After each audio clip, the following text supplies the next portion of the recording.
सौभाग्य ऐसा है, ये जीवन भर याद रहेगा कि कल्याण जिसने, हम सब यहाँ पर आए हैं, देखिए हम जो भी यहाँ पर बैठे हैं, आप पक्का मानिएगा कहीं ना कहीं एक कल्याण ने ही निमंत्रित दिया है ताकि हम यहाँ पर आ पाए। तो कल्याण का ही निमंत्रण है।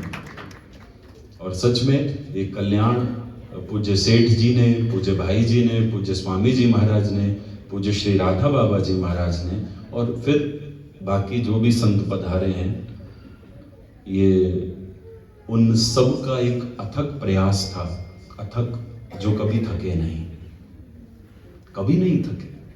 और थकते भी तब थक जाते अगर अपने बल से चल रहे होते, क्योंकि लाठी नहीं पकड़ी थी, ये वंशी वाले की बांसुरी पकड़ के आ रहे थे, इसलिए थकने का मतलब नहीं था। और तो सुबह भी यही भाव आ रहा था कि यदि ये गीता प्रेस नहीं होती, यदि कल्याण नहीं होती, तो हमारा कल्याण कैसे होता, कैसे हो पाता। इस भाव को बड़ा हृदय में रखने की आवश्यकता होती है, बहुत आवश्यकता होती है, क्योंकि हम नित्य स्वामी जी महाराज का प्रवचन सुनते हैं, हम भाई जी की वाणी सुनते हैं, कीर्तन करते हैं, लेकिन कहीं ना कहीं माध्यम तो गीता प्रेस की पुस्तकें हैं। और आपको पता होगा, नहीं पता होगा तो गूगल में सर्च कीजिएगा, अभी फोन पर सत्संग के बाद सर्च कीजिएगा, गीता प्रेस भारत की नहीं, प्लीज, भारत की नहीं, विश्व की सबसे बड़ी प्रेस है, सबसे बड़ी प्रेस। तो यहाँ पर आकर तो दिल चौड़ा हो जाता है जब ये सुनते हैं कि हाँ, हमारे सनातन के लिए कितना कुछ गीता प्रेस ने किया है, भाई जी ने किया है, सेठ जी ने किया है, और ये भी खुद नहीं किया है। यहाँ पर अपना बल देखेंगे तो सब व्यर्थ हो जाएगा। बहुत लोग ऐसा बोलते हैं कि हमारी विद्वता इतनी, हमारा ये इतना, लेकिन अगर पूरे विश्व के नक्शे में देखेंगे तो कितना रह जाएगा। एक बार पूज्य स्वामी श्री अखंडानंद सरस्वती जी मुंबई में एक घर गए थे, तो उसने स्वामी जी से कहा था, स्वामी जी मेरा ये इतना है, इतनी प्रॉपर्टी है, इतना ये है, आप चाहो तो कुछ आप भी ले लो। स्वामी जी ने कहा कि तुम इतने बड़े सेठ हो तो तुम्हारे घर पर वो ग्लोब जिसे बोलते हैं ना, वो भारत का नक्शा वो होगा, हाँ बुलाओ तो, मंगाओ तो। वो मंगाया तो स्वामी जी ने कहा, अब बताओ तुम्हारा इसमें कहाँ दिखता है, मुझे दिखाओ कहाँ दिखता है। तो उसने कहा, स्वामी जी इसमें तो नहीं आता, इसमें तो मुंबई इतना सा दिखता है, मेरा कहाँ दिखेगा। तो भाई ये अपना थोड़ी है, जब हमारे पूर्वज नहीं ले जा पाए तो हम भी नहीं ले जाएंगे। ये सीधी सी बात है, कितना ही कमा लो दुनिया में हीरे जवाहरात मोती, लेकिन क्या करें, कफन में जेब नहीं होती।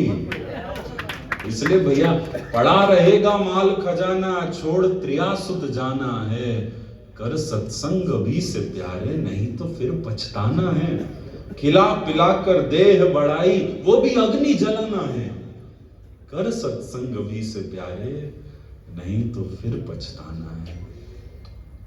आज पूज्य श्री महाराज जी, मलुक पीठ वाले महाराज जी, और कितना सुंदर कह रहे थे कि भारत में तो कितने लोग होंगे, लेकिन प्रभु ने इस शताब्दी के लिए, सत्संग के लिए हमें ही चुना है, हमें ही चुना है। और हमें चुना है इसका मतलब प्रभु को हम पसंद आ गए, हम पसंद आ गए।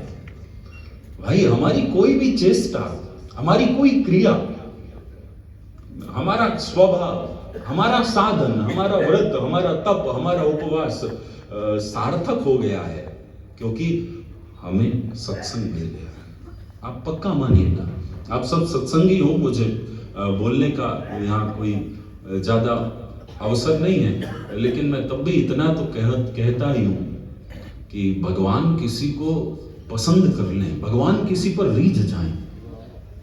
अच्छा, बहुत सीधी बात है, एक प्रश्न है कि भगवान की कृपा का पैमाना क्या है, हम पर भगवान की कृपा है, इसका क्या पैमाना है।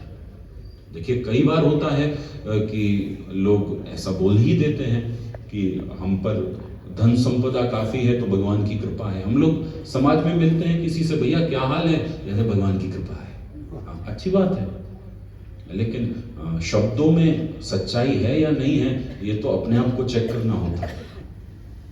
हम कितनी ईमानदारी से बोल रहे हैं भगवान की कृपा है। नहीं तो कई बार ऐसा देखने को मिलता है, हम बोल तो देते हैं, बस शब्दों में ही रह जाती है सच्चाई, भीतर हृदय में तक उतर नहीं पाती वो बात। लेकिन हाँ ठीक है, वो भी बात ठीक है। आज भले झूठ बोल रहे हैं, स्वामी जी कहते थे ना, आज झूठ का रोते हैं तो किसी दिन वो प्यारा रीझ गया तो किसी दिन असली रोना भी निकल जाएगा संतों के संग से। तो ठीक है हम कहते हैं, लेकिन असली में भगवान की कृपा का पैमाना क्या हम पर है या नहीं है? एक ही पैमाना है, और पैमाना ये है कि हमें स्वामी जी जैसे संत मिले हैं, उनका सत्संग हमारे जीवन में है। इसका पक्का मानिएगा, भगवान की कृपा सहज में नहीं आई है, बरसात नहीं हुई है, छप्पड़ फाड़ के बरसी है, छप्पड़ फाड़ दिया कृपा ने। संत मिल गए, संत विशुद्ध मिलई परिते ही, राम कृपा करी चितवा जय। तो 5 ही मिनट हैं और 5 मिनट पूरे ही होंगे। अब हम महाराज जी का उद्बोधन श्रवण करेंगे। सुबह भी महाराज जी ने, अच्छा बाकी सब वक्ता तो बोल रहे थे, महाराज जी ने तो धुआं कर दिया था, धुआं कर दिया। तो महाराज जी को प्रणाम करते हुए आप सभी को प्रणाम। जय सिया राम।